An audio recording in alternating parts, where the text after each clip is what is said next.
welcome back to Jesus in Japan. I'm Ieta, and I have my friend I'm Masaki. Masaki. Woo, woo, Ooh. woo. We are in Miyashita Park in Tokyo, in Shibuya. So enjoy our surroundings. Yeah. Thank you. Yeah. Okay. So first introduction kind Yeah. of thing. So like, could you share who you are and what brought you to Japan in the first place? Yeah, for sure. As we introduced, I'm Masaki. I am half Japanese, half Indonesian, but I was born and raised in Canada. Kind of weird combination, but Yeah. yeah, that's how it ended up. Um, the reason I decided to come to Japan was I really felt that God had placed just the Japanese people on my heart. Um, them being like half of me, kind of really felt like I wanted to come here and minister and do missions here. But I had originally came here for a university exchange program No way. before COVID, No way. right before COVID. So I got here, and then a month after I got here, COVID hit, and then I was sent home. They're like, get out. They were like, get out, yeah. Yeah. At that time, I was like super sad, obviously. Yeah. And I was super like, why? Like, why did this happen? Why am I being sent home? And then COVID was like, what, 2 years? Yeah, 2 years 3 ish. years, right? Japan was a little longer. Yeah, right. Yeah. And during that time, I felt like God was really working in my heart. And even though at the beginning it felt like, why am I being sent home? God ended up giving me the answer of, I'm sending you home now, but you'll come back later. Oh, like a promise. Yeah, like a promise kind of thing. You'll be back soon. Yeah. Like, don't worry, now is not the time. Yeah. But later on, you'll come back. So during those 2-3 years, I think God really molded and changed my heart to really have the heart to serve people in Japan. I think if I had stayed in Japan at the beginning, I probably would have fallen out of faith. I think Really? I probably would have stopped going to church. Wow. I think. So during those 2-3 years, God just started to reveal things to me.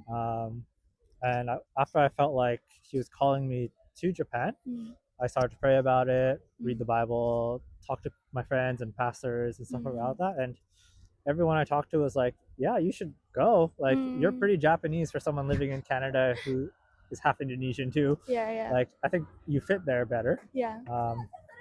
And like, even through that, there's other things too. Like, my middle name is Ezekiel.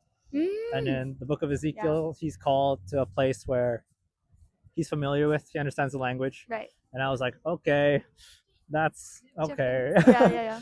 And the way my name, Masaki, is written in kanji too, is the masa part is like shogun. Okay. And then the ki part is like kagayaku, which is like to be the light. Oh, the light. Yeah. So it's like the shogun of light, or like warrior of light. Yeah. And then I thought about it. I was like, well, missions is kind of like going into the battlefield and like, being the light there. Yeah. And I was like, okay. But like, the crazy part about that is that was my grandpa apparently was the one who had chosen certain kanji that he wanted my parents to use to name me. Yeah. And he's not a Christian. Yeah. So I think, so through that I even saw like, okay, God was working in my life even before I was born. Yeah. To that point. And it became just so clear. It's like, okay, I have to come to Japan now. Yeah. So that's kind of how I decided to come and kind of the process that I went through. Yeah. That's so cool. I had no idea. Yeah. And Ezekiel. Like, so your mom is Japanese? Yes, my mom's Japanese. So then you grew up speaking Japanese? No. Or like, when did you start learning? Well, at home, we spoke only English and Indonesian. That's right. Yeah. But I would only ever respond in English. Okay. Yeah. Japanese, we went to Japanese school, like lessons once a week or so. And we would come to Japan too for summer break every 2 years or so. Yeah. So I think through that, a lot of practice. Yeah. I watched a lot of Japanese dramas and anime and all that as well too. So just yeah. Learn through that. Yeah, too. Got you. Okay. Wow. That's neat. Okay, so then now after COVID, you came back and then you were here for a period of time, just kind of living it out, seeing what it's. At that point, did you know like I'm gonna stay here for longer or no? At that point, I think I had already committed to being to not coming back to Canada. Yeah. I was already just like, I'm gonna move to Japan, and I'm gonna stick with it because I feel like God's calling me to be here. And yeah, like the first 6 months I was here, I didn't have a job. I was just kind of at home with my grandparents doing stuff like that. Kind of looking for jobs here and there, but there was nothing within the first 6 months or so. So just kind of just chilling. Yeah. Got you. Okay. And then later, what pushed you to like? At first, what was your first job that you did, or is it the same one you do now? It would be the same one that I'm doing now. Okay. Yeah. So what do you do now? Right now, I work as the academic coordinator at an international school. Okay. But it's an international school that caters to those with ASD or ADHD, ADD, or like Down syndrome. So we have a lot of kids who we help with. Gotcha. Yeah. How did you get that connection? Because like there's so many jobs you could get in Japan, I guess. Honestly, I just found it online, just like one of those job lists. Yeah. You're just like, I could do it. Yeah, I looked at it and it's like that's kind of what I did back home in Canada too, for a little bit. So I thought that fits. So I applied and it worked out. Through God, it worked out. That's cool. Yeah. That's interesting. Okay. Now let me look at my questions now. Okay. So since moving to Japan, what's something that's God has refined within you? Because you officially moved here 2020. 2022. So I think. Same year. Yeah. Okay. Around the same time. So it's been about like more than 3 years. A little more than 3 years. Yeah. Yeah. So it's a lot of time for God to do a lot of work. Yeah. In my life, I've experienced too. Yeah. Yeah, I think the biggest thing that God has been working in me and has been my ability to talk to people I don't know. I don't like talking to people. I'm very shy. You wouldn't think that, but yeah. I like if I didn't have to talk to someone, I just wouldn't. You just avoid it altogether. I would just avoid it altogether. Yeah. But now I feel like at least through these past couple of years, God has been like, you have to go talk to people more. Yeah. Like, if you don't talk to people, make friends, if you can't even do that with like Christians, how are you supposed to go and outreach to non-Christians who don't maybe understand your viewpoints or what you think? Right. So through that, I was like, okay, I guess I got to try a little harder now to talk to people and make friends and, build up those conversational skills that I need. Yeah. So So in what, like any specific moments where God was stretching you or some challenge? Yeah. I don't think there's necessarily like a specific like event that I can pinpoint. I think it was just like over the whole span of it where I realized like I have to put in a little more effort here, or seeing other people put in the effort encouraged me. Yeah. For example, our pastor here, after I had come here, he had heard from somebody that I had moved from Canada to Japan. Whoa. And I've never met him before at this point. Yeah. And he followed me on Instagram and messaged me saying, hey, I heard you're in Japan and you want to do missions and like do stuff here. Yeah. Let's go have lunch. Wow. I'm like, I don't know this guy, but okay, sure, sounds fun. Yeah. So I ended up going with him and talked a lot. And now he's a great friend, good pastor to us. Yeah. But I think even that was just like, whoa, like to somebody he had no idea who it was from a different country. He was so willing to just like send a message and like try to reach out to them. Yeah. I was like, okay, that's something that maybe I could try doing too. Yeah. So I've been trying to open up a little more for that. Good. Yeah, the effort that it takes is different. And I also feel like living in Japan and living in the States, probably Canada too, is very different. It takes a lot more effort for me at least to start a conversation and also just build a friendship. Yeah. I think language is also a barrier to that. Yeah, that too. Yeah. Yeah. So yeah. That's good. Okay. Effort. How has it been? Yeah, so you came with a heart for reaching people here. Like God couldn't like eventually kind of grew that within you. So how has it been being here and trying to live that out? live out your name. Yeah. I think Mm. if I had to compare it to my expectations before I left, Mhm. to be Yeah. completely honest, I've I don't think I've met any of those expectations yet. I Wow. don't think I've Yeah. reached out to as many people as I could, Mm-hmm. or I don't think I've put myself in areas or Mm. places where I could reach out more to people yet. Mm. I think I don't think it's necessarily like wrong per se, because I do think Mm. even in this time where I haven't done that yet, God has been preparing me Yeah. for that eventual moment. I feel like Yeah. these past 3 years, I feel like there's been a lot that I've learned that has been necessary Mm. for the bigger vision that He had That's coming. Yeah. that's coming. Um, a lot of skills I need to learn, Mm. a lot of trials I need to go through. Mm. Yeah. Because I think without this time, I think I wouldn't be able to do what He wants me to do in the future. Mm. I think I'd probably give up. So like kind of building that I think, yeah, endurance. building that endurance, Yeah. building those skills, like communicating with Yeah. people, Yeah. going out of my comfort zone, Yeah. stuff like that, which I didn't have the moment I landed in Japan, Mm. which I have a little more of now. I'm not going to say a lot, just a little more Yeah. now Yeah. than I did before. But yeah. Yeah. Gotcha. Yeah. And now that's a hard thing, but it's good to see God growing it. It's kind of like you're in this time of like an incubator. I don't know if Yeah, that yeah, makes yeah, any yeah, sense. yeah, Yeah. yeah. Like it's warm and cozy, but Yeah, not always easy not always easy, and either. Yeah, yeah, eventually got to hatch out. yeah, yeah, yeah. Hatch out and then move on. Yeah. Okay, where do you? So for that hatching out kind of thing, is God giving you any ideas to where He's calling you or the direction He wants to take you? Right now, uh, I really feel like God's calling me to Sendai, Mm. which is a city in Miyagi Prefecture up north, Yep. northeast. Yeah, Yep. northeast. Yeah. Um, it's where my wife is originally from. Mm. It's and right now our vision is to hopefully open a church there Mm. with her twin sister, Yeah. who's studying to be a pastor right now. Yes. Um, so that Yeah. is the hope. We're still praying through it. Yeah. We're still figuring things out with that. Mm. But ideally, maybe start either like a cafe Mm. or start. Mm. It's called hoikushi in hoikuen Hoikuen. in Yeah. Japanese. I don't know what would that be in English. Hoikuen. Like a Kindergarten? kindergarten or like a nursery Yeah. kind of thing. Daycare? Daycare, yeah, Yeah, yeah.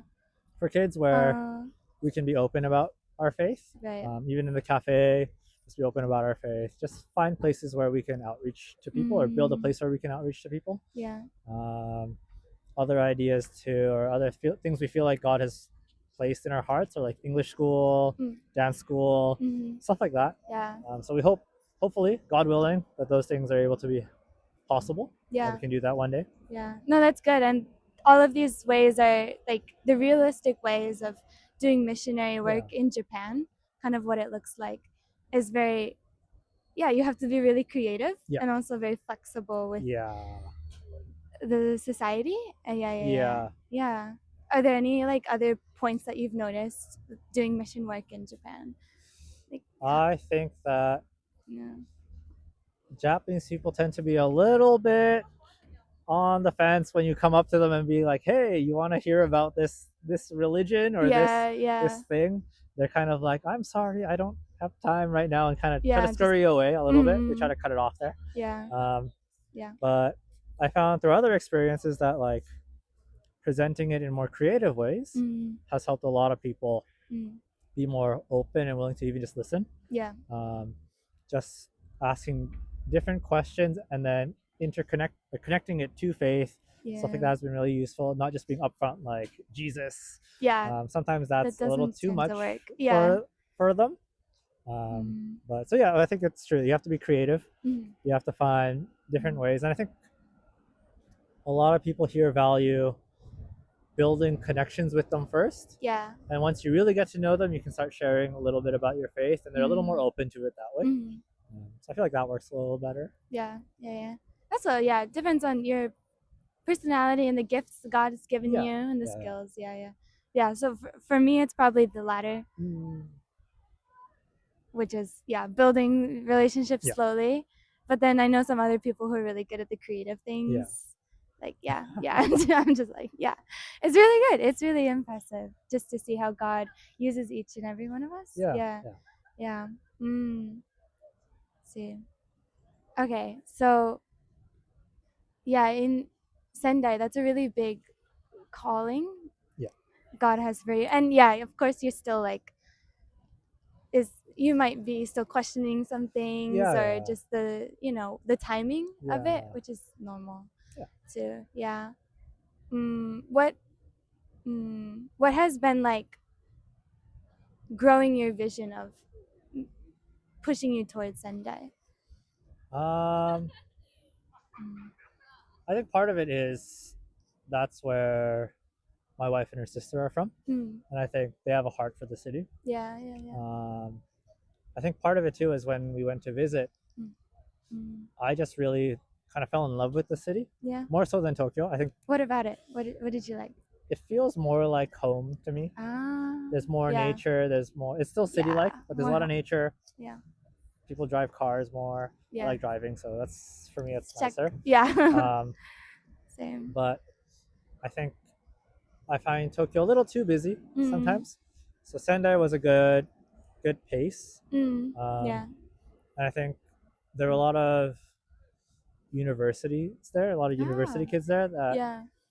have a lot of potential, I think, Mm. who kind of want to reach out to. And Yeah. I tend to connect better with those either younger or older than me, Okay. not my same age for some reason. Yeah. I find it easy to just talk to younger people Yeah. or older people.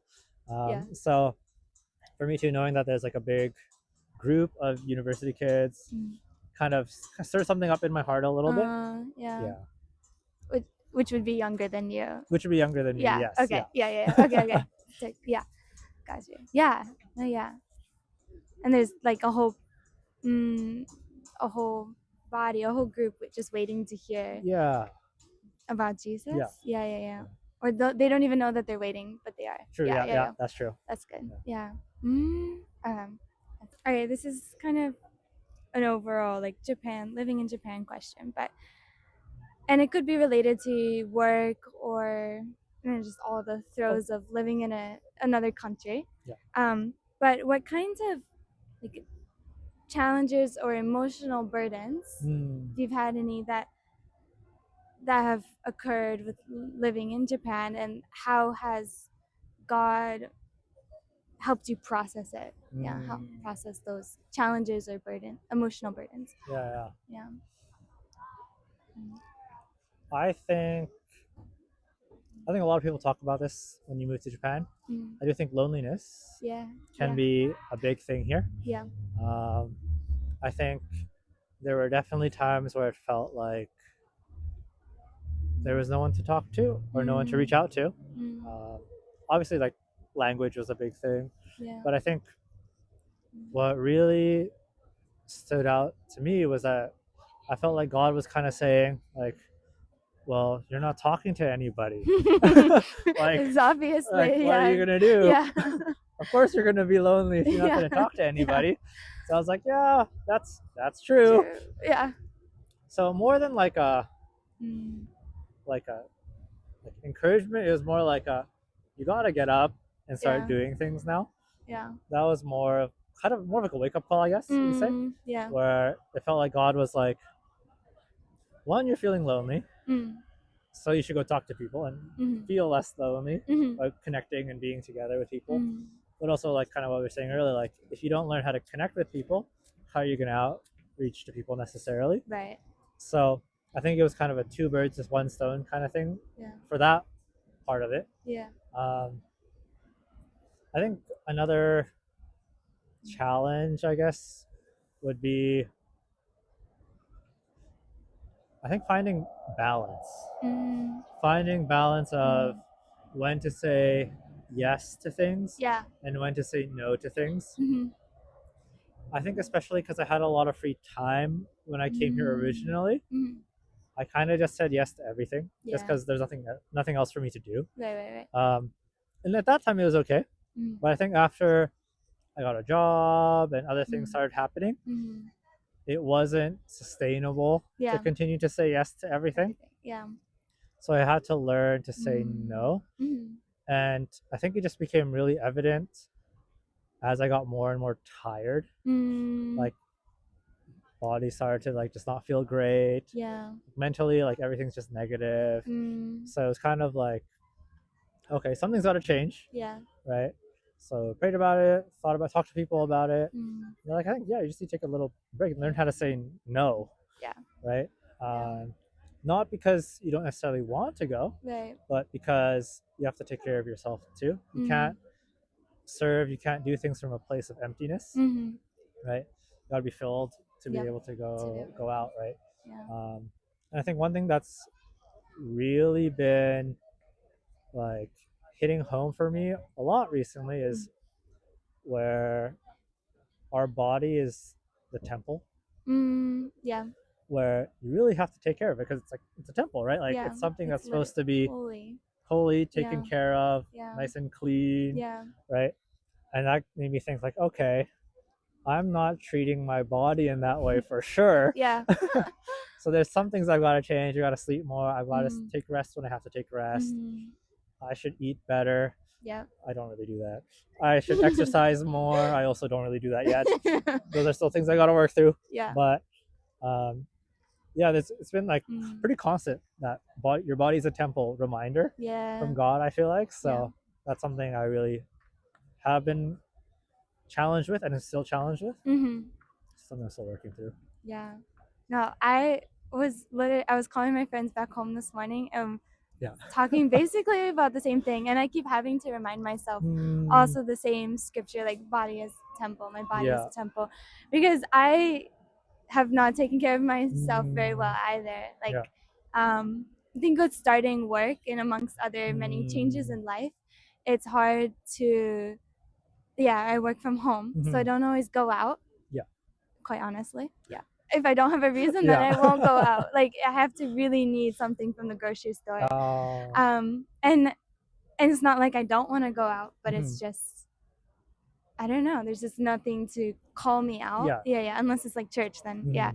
So with that, then I eat less because I'm using less energy. Yeah. And then when you eat less, you're getting less nutrition, and that affects your mental, and that's also gonna affect your energy level. So my work is affected, and then also the things like the projects God wants me to work on is also going to be affected. Like even the podcast, like I just have less energy to do what God is telling me to do, or to with a joyful heart and full of zeal. Yeah. So I've also experienced that, the effects of that. Yeah. What's your like advice that you would give yourself again, or like the reminder that like accountability part, like people to hold you accountable, or I think for me it's more of like I just need to be more self-disciplined. Yeah. I think I need to remind myself like before you sit on the couch, go on a run or do something, open up a YouTube video and follow that workout or something like that, or even just like I could eat McDonald's today, but I shouldn't, so I'll go grab something else. So that one I've been losing a lot. A lot of McDonald's. Sunday. Oh, Sunday's hard. It's so close. Yeah. No, I'm just kidding. But yeah. So I think to be more self-disciplined, self-aware, be more intentional in my decision making. Just to continue to remind myself that like you got to be intentional. Yeah. Make sure you're thinking before deciding what you're gonna eat. Yeah. What you're gonna do after this. It does help. My wife cooks pretty healthy food. Yeah. So that helps. She's a good cook but too. Yeah. Just this is a good thing for any like long-term missionary or long-term, which is basically what you are and basically what I am. Even if we think of it like, oh, we live here, we're still never gonna stop being a missionary for God. So yeah, how to continue to take care of our body mentally, physically, and spiritually Yeah. as we live out what God wants us to do. Yeah. Yeah. No, that's good. Yeah. Mm, yeah, it's hard though. It's a lot of ups and downs. There is. But Yeah. yeah, God Yeah. has the victory. Yeah. He does. Yes. Yeah. Yeah. Yeah. Yeah. Mm. So, what encouragement would you give to someone who wants to do missionary work that's in like a non-traditional way, like a non-tradition? Because like the whole Sendai thing, or even just what you do now, Mhm.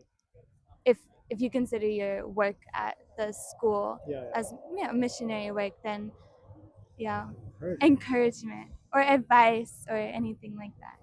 Yeah. I think, Mm.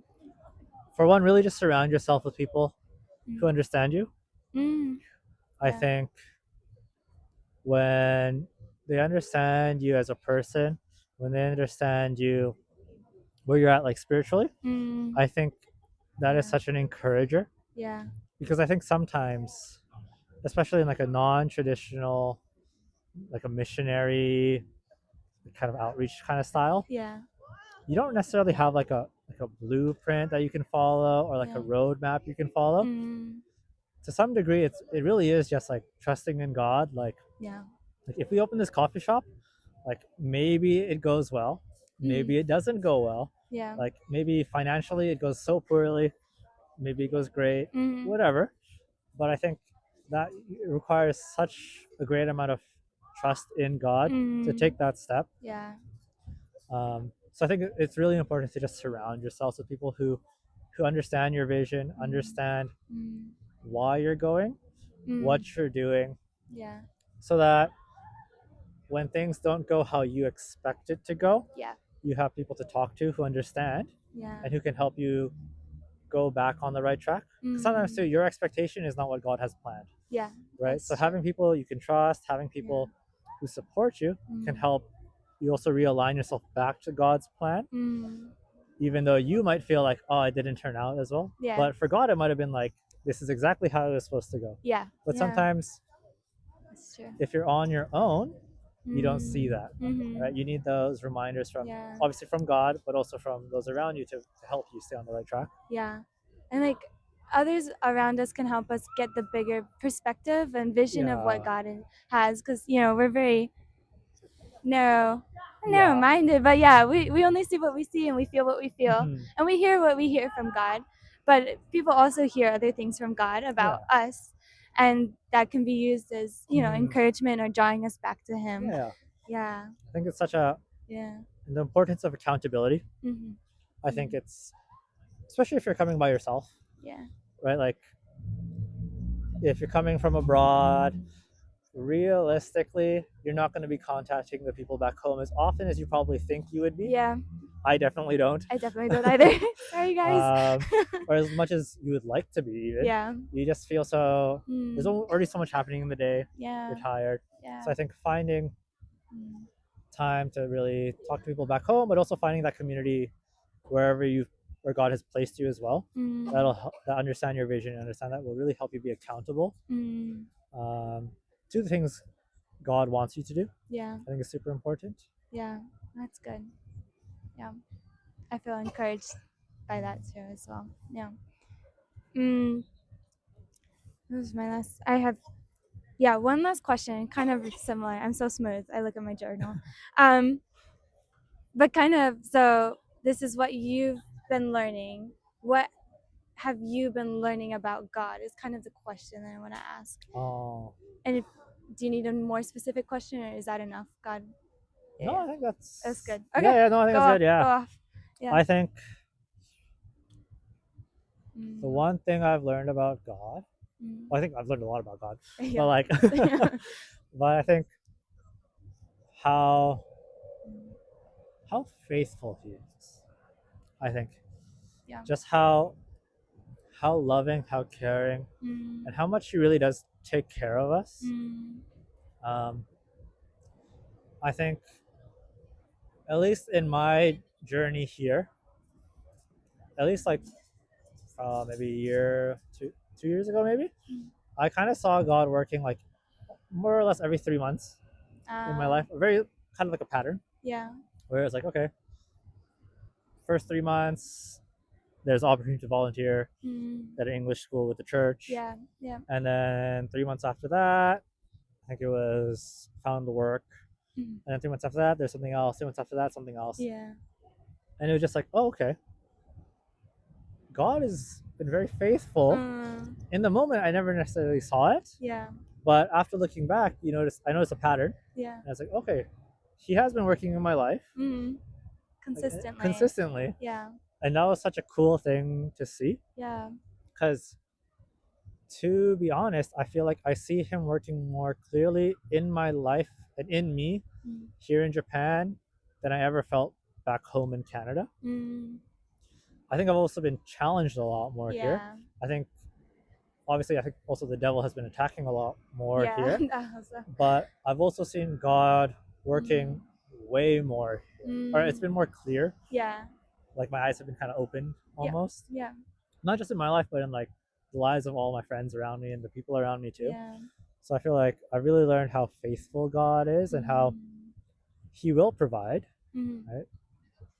I just needed to continue to be faithful to Him as well. And when I was, He continued to provide for me and open doors for me over and over and over again. Yeah. Which I think was such a cool thing. It was just so encouraging for me to know that's how God takes care of me, how He takes care of us. Yeah. Where it's like He's not just like some far away presence, but He is someone who's near to us and takes care of us. Yeah. And I think that's something I really learned about God. Yeah. His faithfulness. Yeah. It's good. Yeah. I think me as well. That was literally the question I was gonna ask you. So it's like that was it. It was like, how is God's share a testimony of God's faithfulness in your time? And that's exactly what He wanted you to share right now. Yeah. But yeah, He is a faithful God, and it's just an honor that we get to be. I'm holding it like this. Get to be used by Him. Yeah. And my hand is so cold. Get to be used by Him, or just not even that, just to know Him. Yeah. Yeah. And to taste His faithfulness. Yeah. Hopefully, like, I'm sure a lot of people will experience that too. Yeah. But I really hope that's a lot what Japanese people here experience with God too. Yeah. So I feel like a lot of Japanese people here just need that feeling of being loved, taken care of, being seen, being heard. Yeah. So I feel like I pray that they really feel God's love and His presence and His faithfulness and mercy too. Yeah. Here in Japan. Yeah. Yeah, me as well. That He just wraps them up with His truth and His love. Yeah. No, we get to just witness it. Yeah. As well. That's good. Anything else you want to share?